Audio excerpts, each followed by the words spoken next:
Good evening, friends. Welcome to CMED Tech Online Academy.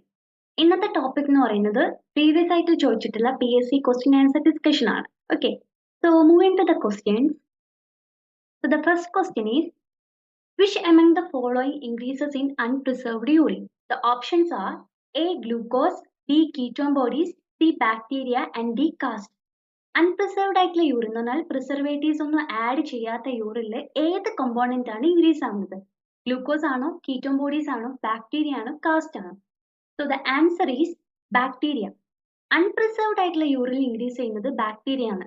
Okay, ബാക്കിയുള്ള glucose ആയിക്കോട്ടെ, ketone bodies ആയിക്കോട്ടെ, cast ആയിക്കോട്ടെ, അത് യൂറിനിൽ ഇപ്പം ഷുഗർ ഉണ്ടെങ്കിൽ അത് ഉണ്ടെങ്കിൽ മാത്രമേ അത് കാണിക്കുള്ളൂ. അപ്പം അൺപ്രിസർവ്ഡ് ആയിട്ടില്ലെങ്കിൽ ഷുഗർ വരില്ല. പക്ഷേ ബാക്ടീരിയ എന്ന് പറഞ്ഞു കഴിഞ്ഞാൽ എൻവറോൺമെന്റൽ കണ്ടാമിനേഷൻ വഴി അത് ഇൻക്രീസ് ആവും ബാക്ടീരിയ. ഓക്കെ, അപ്പം അൺപ്രിസർവ്ഡ് ആയിട്ടുള്ള യൂറിനിൽ ബാക്ടീരിയ ആണ് ഇൻക്രീസ് ആവുന്നത്. Okay, so the next question is, which vacutainer tube is preferred for the collection of the blood for the test for glucose? So the options are A. lavender, B. grey, C. red, D. light blue. അപ്പം നമ്മൾ blood glucose test ചെയ്യാൻ വേണ്ടിയിട്ട് ഏത് വാക്യൂട്ടൈനർ ട്യൂബാണ് prefer ചെയ്യുന്നത്? So the answer is grey tube. കാരണം എന്ന് പറഞ്ഞാൽ because grey ട്യൂബിൽ കണ്ടെയ്ൻ ചെയ്യുന്ന പറഞ്ഞാൽ സോഡിയം ഫ്ലൂറൈഡും പൊട്ടാസ്യം ഓക്സലേറ്റും ആണ്. ഇതിൽ പൊട്ടാസ്യം ഓക്സലേറ്റ് കാൽഷ്യമായിട്ട് ബൈൻഡ് ചെയ്തിട്ട് കൊയാഗുലേഷൻ ഇൻഹിബിറ്റ് ചെയ്യും. സോഡിയം ഫ്ലൂറൈഡ് എന്താ ചെയ്യുന്നത്? സോഡിയം ഫ്ലൂറൈഡ് ഇനോലേസിനെ ഇൻഹിബിറ്റ് ചെയ്യും. എന്ന് പറഞ്ഞാൽ ഇൻഹിബിറ്റ് ഗ്ലൈക്കോലൈറ്റിക് പാത്വേനെ ഇൻഹിബിറ്റ് ആണ് ചെയ്യുന്നത്. അങ്ങനെ ഷുഗറിനെ പ്രിസർവ് ചെയ്യാണ് ചെയ്യുന്നത്. അപ്പൊ ഗ്രേ ട്യൂബ് ആണ് ഏറ്റവും നല്ലത് ഗ്ലൂക്കോസിനെ എസ്റ്റിമേറ്റ് ചെയ്യാൻ വേണ്ടിയിട്ട്. പക്ഷേ ചില ലാബ്സിലൊക്കെ റെഡ് ട്യൂബ്സിൽ നമ്മൾ ഷുഗർ എസ്റ്റിമേറ്റ് ചെയ്യുന്നുണ്ട്. പക്ഷേ അതിൽ എന്ന് പറഞ്ഞാൽ അതിന്റെ ഡിസഡ്വാൻറ്റേജ് എന്ന് പറയുന്നത് ഗ്ലൂക്കോസിന്റെ വാല്യൂ 5% റെഡ്യൂസ് ചെയ്യുന്നുണ്ട്.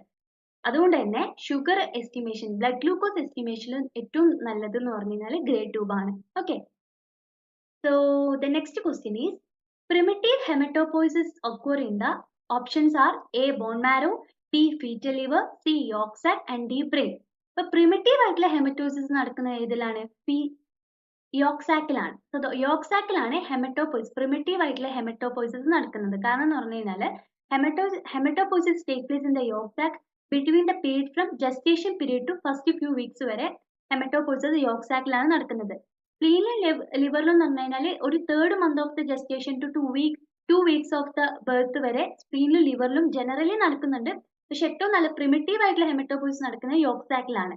പിന്നെ ബോൺ മാരോ ഫുള്ളി ഡെവലപ്പ് ആവുന്ന പറഞ്ഞാൽ 5 to 6 months ആഫ്റ്റർ ബർത്ത് ആണ്. അപ്പം അഡൾട്ടില് haematopoiesis take place in the bone marrow ആണ്. Okay, primitive haematopoiesis take place in the yolk sac and അഡൾട്ടിൽ ഹെമറ്റോപോയിസിസ് നടക്കുന്നത് ബോൺ മാരോയിലാണ്.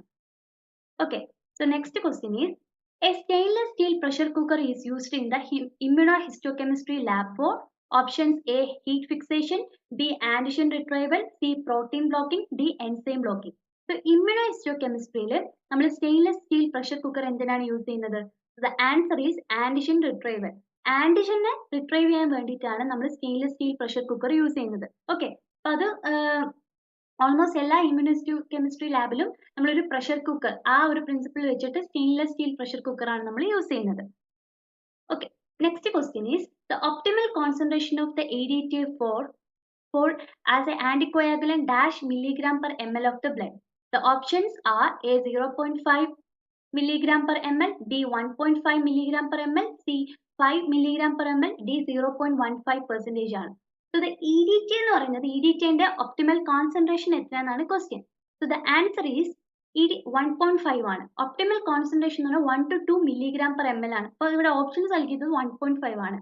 1 ഇല്ല 2 ഇല്ല. അപ്പൊ നമ്മൾ ഓപ്ഷൻസ് 1.5 ആണ് ഒപ്റ്റിമൽ കോൺസെൻട്രേഷൻ ആയിട്ട് എടുക്കുന്നത്. EDTA വേറെ കൊമേഴ്ഷ്യൽ നെയിം എന്ന് പറയുന്നത് വേഴ്സീനും സെക്വിസ്ട്രീനും ആണ്. ഓക്കെ, ചിലപ്പോൾ അങ്ങനെയും ചോദിക്കാം. Versene, the optimal concentration of the versene for used as a anticoagulant dash milligram per ml of blood എന്ന് പറയുമ്പോൾ 1 to 2 milligram per ml ആണ്. Okay, so the next question is, the normal reticulocyte count in the ഇൻഫൻസിലെ reticulocyte count എത്രയാണെന്നാണ് normal value എന്ന് പറയുന്നത്. And the options are A. 0.1 to 0.05%, B. 0.5 to 2%, C. 2 to 6%, D. 6 to 10%. So the normal reticulocyte count എന്ന് പറഞ്ഞാൽ ഇൻഫൻസിൽ അഡൾട്ടിനേക്കാണ് കുറച്ച് കൂടുതലാണ്. So the answer is 2 to 6% ആണ് ഇൻഫൻസിൽ. അഡൾട്ടിൽ എന്ന് പറയുമ്പോൾ 0. കുറവാണ് റെറ്റിക്കുലോസൈറ്റ് കൗണ്ട്. 0.5 to 2.5% ആണ് അഡൾട്ടിൽ റെറ്റിക്കുലോസൈറ്റ് കൗണ്ട് എന്ന് പറയുന്നത്. അപ്പം നമുക്ക് മാറിപ്പോകരുത്. റെറ്റിക്കുലോസൈറ്റ് കൗണ്ട് ഇൻഫൻസിലാണ് കൂടുതൽ, അഡൽട്സിനേക്കാളും. Okay, so the next question is the Schiff's reagent is prepared from options: A periodic acid, B basic fuchsin, C silver nitrate, D chromium trioxide. അപ്പോൾ ഷിഫ്റ്റ് റിയേജന്റ് നമ്മൾ പീരിയോഡിക് ആസിഡ് ഒന്നും നമുക്ക് കൺഫ്യൂഷൻ വരരുത്. Shift reagent prepare ചെയ്യുന്നത് basic ഫ്യൂച്ചസിൽ നിന്നാണ്. Okay, ഇത് almost എല്ലാ ഒരു PSC ക്വസ്റ്റിനും ചോദിച്ചു കണ്ടിട്ടുള്ള ഒരു ക്വസ്റ്റ്യൻ ആണ്. ഷിഫ്റ്റ് reagent is prepared from basic fuchsin. Next question is navicular cells are dash cells.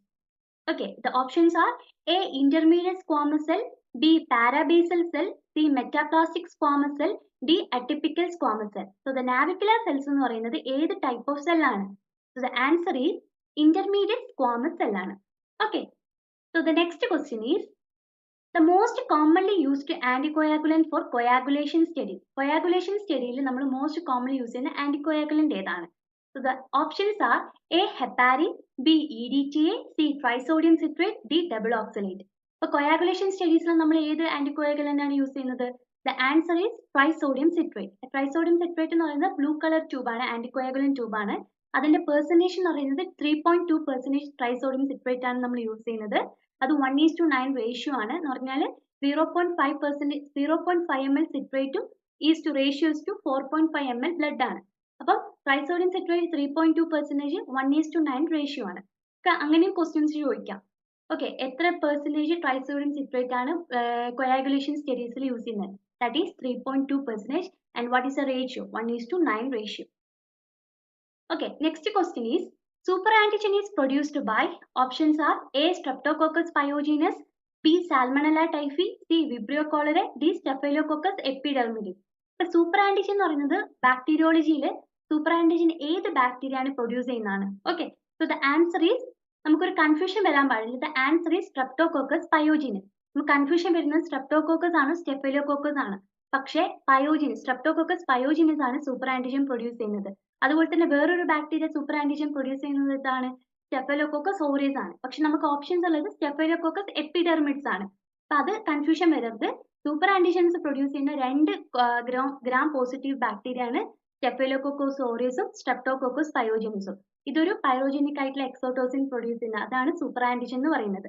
Okay, so super antigens are produced by 2 gram-positive bacteria, Staphylococcus aureus and Streptococcus pyogenes. അതിൽ options ഉള്ളത് Streptococcus pyogenes ആണ്. അപ്പോൾ അതാണ് answer. Okay, so the next question is the cell type which lack HLA antigen. HLA antigen lack ചെയ്യുന്ന ഏത് cell type ആണ്? So the options are: A neutrophil, B monocyte, C thrombocyte, D red blood cell. Okay, അപ്പോൾ HLA antigen എന്ന് പറഞ്ഞാൽ human leukocyte antigen ആണ്. അപ്പോൾ ആ antigen lack ചെയ്യുന്ന ഏത് സെല്ലാണ്? So the answer is red blood cell. Red blood സെൽസിലാണ് HLA ആന്റിജൻ ആബ്സെന്റ് ആയിട്ടുള്ളത്. So human leukocyte antigen or HLA antigen are glycoproteins present on the all the surface of the almost എല്ലാ cells of the ബോഡിയിലും present ആണ്. പക്ഷേ RBC അത് lack ആണ്. Okay, അതൊരു important question ആണ്. RBC that lack HLA antigen. Next question is which test is positive in the window period of HIV infection? HIV infectionന്റെ window periodൽ ഏത് test ആണ് positive ഉള്ളത്? Options are: A ELISA, B IgM detection, C P24 assay, D Western blot. So window പീരീഡിൽ ഏത് ആണ് positive നൽകുന്നത്? The answer is P24. P24 assayന്റെ ഒരു പ്രത്യേകത എന്ന് പറയുന്നത് the P24 antigen in the blood that produced within 12 to 25 days of infection start ചെയ്ത ഒരു 12 to 25 ഡേയ്സിൽ P24 antigen ബ്ലഡിൽ ഉണ്ടാവും. ആ ഒരു P24 antigen remain elevated in next 3 to 4 weeks വരെ അത് എലിവേറ്റഡ് ആയിട്ട് ഇരിക്കുന്നുണ്ടാവും. ആഫ്റ്റർ അത് കഴിഞ്ഞ് കഴിഞ്ഞാൽ അത് നോർമൽ ഓർ നോട്ട് ഡിറ്റക്റ്റഡ്, ബ്ലഡിൽ അത് കാണില്ല. Okay, so again P24 increase ചെയ്യുന്ന ടൈം ഏതാണ്?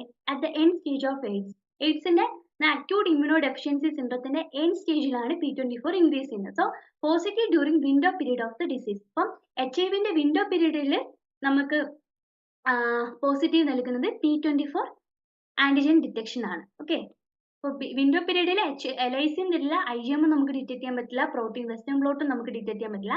P24 മാത്രമേ ബ്ലഡിൽ നമുക്ക് ഡിറ്റക്ട് ചെയ്യാൻ പറ്റുള്ളൂ. Next question is dash is known as a Australia antigen. Options are: hepatitis B surface antigen എന്ന് പറഞ്ഞാൽ HBS antigen, B HBE antigen, C HBC core antigen and D HBV DNA. DNA ആണോ, core antigen ആണോ, HBE antigen ആണോ, surface antigen ആണോ? So Australia antigen എന്ന് പറയുന്നത് that is surface antigen. Hepatitis ബിന്റെ surface antigen എന്ന് പറയുന്നതാണ് ഓസ്ട്രേലിയ ആന്റിജൻ എന്ന് പറയുന്നത്. സോ ഹെപ്പറ്റൈറ്റിസ് ബിയിലുള്ള ആന്റിജൻസ് ആണ് ഈ കോർ ആന്റിജൻ, ഇ എന്ന് പറയുന്ന പ്രീകോർ ആന്റിജന്, പിന്നെ HBV DNA. അതിൽ ഓസ്ട്രേലിയ ആന്റിജൻ എന്ന് പറയുന്നത് സർഫസ് ആന്റിജൻ ആണ്. ഓക്കെ, ഇതും ഓൾമോസ്റ്റ് എല്ലാ ക്വസ്റ്റ്യൻ പേപ്പറും കണ്ടൊരു ക്വസ്റ്റ്യൻ ആണ്. ഓക്കെ, സോ ഓസ്ട്രേലിയ ആന്റിജൻ എന്ന് പറഞ്ഞാൽ ഹെപ്പറ്റൈറ്റിസ് ബി സർഫസ് ആന്റിജൻ ആണ്. Next question is which of the following is not a liver fluke. Liver fluke ഇല്ലാത്തത്, ലിവർ ഫ്ലൂക്ക് അല്ലാത്ത ഈ ഓപ്ഷൻസിൽ ഏതാണ്? So the options are A clonorchis sinensis, B opisthorchis viverrini, C fasciola hepatica, D fasciolopsis buski. ഇതൊക്കെ ഈ options ഒക്കെ എന്താണ്? 4 ഓപ്ഷൻസും fluke ആണ്. പക്ഷെ ഏതാണ് ലിവർ ഫ്ലൂക്ക് അല്ലാത്തതെന്നാണ്. So the answer is fasciolopsis buski. Fasciolopsis buski എന്ന് പറയുന്നത് അതൊരു ഇൻഡസ്ട്രീനൽ ട്രെമറ്റോഡ് ആണ്, ലാർജ് ഇൻഡസ്ട്രീനൽ ഫ്ലൂക്ക് ആണ്. ഓക്കെ, ഫെസിയോളോ ഹെപ്പാറ്റിക്കും ക്ലോണോർക്കിസ് സൈനസിസും ഒപ്പിസ്റ്റോർക്കിസ് വിവേർണിയും ലിവർ ഫ്ലൂക്ക് ആണ്. അങ്ങനെ ഫെസിയോളോ ഹെപ്പാറ്റിക് എന്ന് പറഞ്ഞാൽ ഷീപ്പ് ലിവർ ഫ്ലൂക്ക് ആണ്, എന്ന് പറഞ്ഞാൽ കോമൺ ലിവർ ഫ്ലൂക്ക് ആണ് ഫെസിയോളോ ഹെപ്പാറ്റിക്ക. ക്ലോണോർക്കിസ് സൈനസിസ് എന്ന് പറഞ്ഞാൽ ഹെപ്പാറ്റിക് ട്രെമറ്റോഡ് ആണ്. ആൻഡ് ഒപ്പിസ്റ്റോർക്കിസ് വിവേർണി എന്ന് പറഞ്ഞാൽ സൗത്ത് ഈസ്റ്റ് ഏഷ്യന്റെ ലിവർ ഫ്ലൂക്ക് ആണ്. അതങ്ങനെ നമുക്ക് ഡൗട്ട് വരുന്ന ഒരു ക്വസ്റ്റ്യൻ ആണ്. കാരണം ഫെസിയോലോ ബുസ്കിയും ഒപ്പിസ്റ്റോർക്കിസ് അങ്ങനെ കേട്ട് പരിചയമില്ലാത്ത ഒരു ഫ്ലൂക്ക് ആണ്. ഇപ്പൊ ഫെസിയോലോ ബുസ്കി ഓൾറെഡി ഒരു ഫ്ലൂക്ക് ആണ്. അപ്പൊ നമ്മൾ തെറ്റിപ്പോവും. ഓപ്ഷൻസ് നമ്മൾ ഒപ്പിസ്റ്റോർക്കിസ് പറയും, പക്ഷെ ഒപ്പിസ്റ്റോർക്കിസ് വിവേർണി എന്ന് പറയുന്നത് ഒരു south east Asian liver fluke ആണ്. ഓക്കെ, അതുപോലെ തന്നെ ഫെസിയോലിപ്സ് ബുസ്കി ആണ് ലാർജ് ഇൻഡസ്ട്രിയൽ ഫ്ലൂക്ക് എന്ന് പറയുന്നത്. പാരോഗണമസ് വെസ്റ്റർമണി എന്ന് പറഞ്ഞാൽ ലങ് ഫ്ലൂക്ക് ആണ്. അപ്പം ഇത് രണ്ടും കൂടി ഞാൻ ആഡ് ചെയ്ത് പറഞ്ഞാൽ ഫ്ലൂക്കിൽ പെട്ട ലാർജ് ഇൻഡസ്ട്രിയൽ ഫ്ലൂക്ക് ആണ്, അതാണ് ഫെസിയോലിപ്സ് ബുസ്കി. പാരോഗണമസ് വെസ്റ്റർമണി എന്ന് പറഞ്ഞാൽ ലങ് ഫ്ലൂക്ക് ആണ്, ബാക്കിയൊക്കെ ലിവർ ഫ്ലൂക്ക് ആണ്.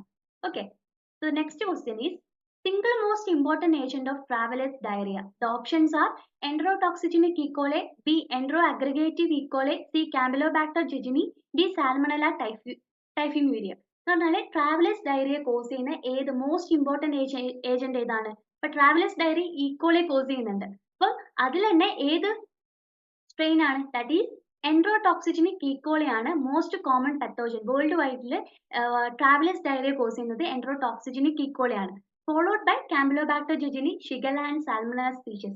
So most important agent for travelers diarrhea is enterotoxigenic E. coli. Okay, next question is vector for leishmaniasis. Leishmaniasis ന്റെ vector ഏതാണ്? That is options are A. sandfly, B. red white bugs, C. testy fly and D. Anopheles mosquito. testy fly ആണ്. Okay, testy fly ഉം D. Anopheles mosquito. So the leishmaniasis ന്റെ vector എന്ന് പറയുന്നത് ഏതാണ്? The answer is sandfly. Female sandfly of the genus Phlebotomus vector ആണ് leishmaniasis cos ചെയ്യുന്നത്. അപ്പം ഏത് ജീനസ് ആണ്? Phlebotomus ജീനസിലുള്ള female sandfly ആണ് leishmaniasis കോസ് ചെയ്യുന്ന vector. Okay. So the next question is causative agent of calbar swelling is called. Calbar swelling cause ചെയ്യുന്ന causative agent ഏതാണ്? The options are A. loa, B. Brugge malai, C. Drangulus mediensis, D. Wuchereria bancrofti. അപ്പോൾ calbar swelling ഏതാണ് cos ചെയ്യുന്നത്? The answer is loa. അപ്പോൾ loa cause ചെയ്യുന്ന disease ആണ് loiosis. It's a filarial nematode infection with loa. loa cause ചെയ്യുന്ന ഒരു infection ആണ് loiosis എന്ന് പറയുന്നത്. ഒരു filarial nematode ഇൻഫെക്ഷൻ ആണ്. ഇതെന്താ ചെയ്യുന്ന പറഞ്ഞാൽ അഡൽട്ട് വേം സബ്ക്യൂട്ടീനിയസ് ടിഷ്യൂവിൽ ലീവ് ചെയ്തിട്ട് അത് wander around the body causing temporarily swellings cause ചെയ്യും. അതിനാണ് കാൽബാർ സ്വെല്ലിങ്സ് എന്ന് പറയുന്നത്. ഓക്കെ, ടെമ്പററി സ്വെല്ലിങ്സ് ഫിലാരിയൽ നെമറ്റോഡിന്റെ അഡൽട്ട് വേം സബ്ക്യൂട്ടീനിയസ് ടിഷ്യൂവിൽ വാണ്ടർ ചെയ്തിട്ടാണ് ഈ കാൽബാർ സ്വെല്ലിംഗ് കോസ് ചെയ്യുന്നത്. So Calabar swelling is caused by the loa. Okay, the next question is all of the following viral genes associated with the HIV infection code for structural proteins except GAG gene, N gene, Pol gene, TAT gene. So ഈ jeans ഒക്കെ HIVന്റെ structural പ്രോട്ടീൻസും non structural പ്രോട്ടീൻസും cos ചെയ്യുന്നതാണ്. ഇതിൽ structural proteins അല്ലാത്ത ഏത് ജീനാണ് ഉള്ളതെന്നാണ് question എന്ന് പറയുന്നത്. All of the following viral gene associated with HIV infection code for structural protein except. So the answer is TAT gene. ബാക്കിയുള്ള gag ജീനും എൻ ജീനും പോൾ ജീനും കോഡ് ചെയ്യുന്നത് സ്ട്രക്ചറൽ പ്രോട്ടീൻസ് ആണ്. ആൻഡ് ടാറ്റ് ജീൻ എന്ന് പറയുന്നത് നോൺ സ്ട്രക്ചറൽ പ്രോട്ടീൻസ് ആണ്. So most important ആയിട്ടുള്ള 3 സ്ട്രക്ചറൽ പ്രോട്ടീൻ ആണ് ഗാഗും പോളും എൻബും. 6 നോൺ സ്ട്രക്ചറൽ പ്രോട്ടീൻ ആണ് tat, nef, vif, VPR, VPX ഒക്കെ. Okay, the next question is which of the following immunoglobulin crosses the placenta frequently? The options are A. IgM, B IgA, C IgG, D IgE. ഇപ്പൊ ഏത് ഇമ്മ്യൂണോഗ്ലോബിനാണ് placenta cross ചെയ്യുന്നത്? The only immunoglobulin that crosses the placenta is IgG. IgG is the only antibody class that significantly cross the human placenta. അപ്പൊ അത് നമുക്ക് എന്തായാലും മാറിപ്പോകാൻ പാടില്ല. IgG മാത്രമാണ് placenta cross ചെയ്യുന്നുള്ളൂ. Okay. And the next question is the last question of this series. Example of DNA viruses. Options are A. Adenoviruses, B. Coronaviruses, and C. Retroviruses, and D. Picornavirus. The answer is അഡിനോവൈറസ്. അഡിനോവൈറസ് ആണ് ഇതിൽ DNA virus ആയിട്ടുള്ളൂ. ബാക്കിയുള്ള corona വൈറസും retro വൈറസും പൈക്കോർണ virus ഒക്കെ ഏതിൽ വരുന്നതാണ്? RNA virus ആണ്. Okay, അപ്പൊ DNA വൈറസസും RNA വൈറസസും നമ്മൾ ഇമ്പോർട്ടന്റ് ആയിട്ട് പഠിച്ചിരിക്കണം. കാരണം ഇങ്ങനത്തെ ക്വസ്റ്റ്യൻസ് ആണ് ചോദിക്കുക. അപ്പൊ അഡിനോ വൈറസ് എന്ന് പറയുന്നത് that is A DNA virus. Okay, അപ്പോൾ ഇത്രയും ക്വസ്റ്റ്യൻസ് ആണ് നമ്മൾ ഡിസ്കസ് ചെയ്തിട്ടുള്ളത്. ഇതിൽ എന്തെങ്കിലും ഡൗട്ട് ഉണ്ടെങ്കിൽ നിങ്ങൾക്ക് ചോദിക്കാം. ഓക്കെ.